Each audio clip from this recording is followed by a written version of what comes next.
Seems those attorneys were in her ear as well. Judge Hidalgo met us today, saying she is the most transparent, the most ethical judge Harris County has ever seen. Her words. She said she follows the law and suggested material released in court documents last week is misleading and one-sided. But given repeated opportunities to clear it up, she didn't take them.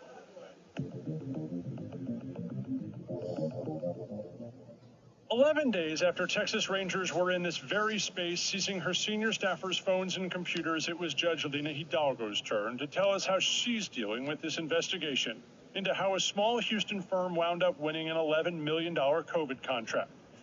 She told us she was tough. I am battle-tested, and I am not deterred. And that she says the hard things to the people who elected her. I don't mince words. And that she always tells the truth. I'm always a straight shooter.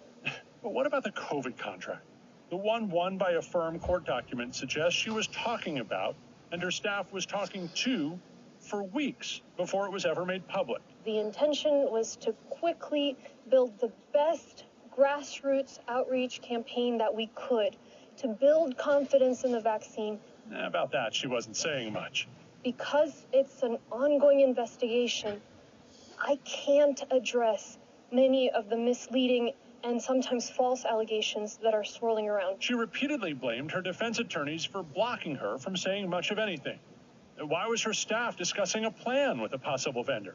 I simply cannot answer those specific facts. What about the documents that show she was discussing the work the company could do with senior staffers? I'm afraid as much as I would like to, I can't get into how, and eventually all of the facts will be public. Again, the lack of substance due to her attorneys. But your attorneys don't run the county. You do, ma'am. And with all due respect, the voters that put you here deserve to hear from you, not your attorneys, as to how you run this county. I understand that, and I'm happy to answer questions outside of the context of an investigation, which I'm not allowed to answer facts. As to why her senior staffers named in court documents are still on the job, she said she believed their actions were in the best interest of fighting COVID.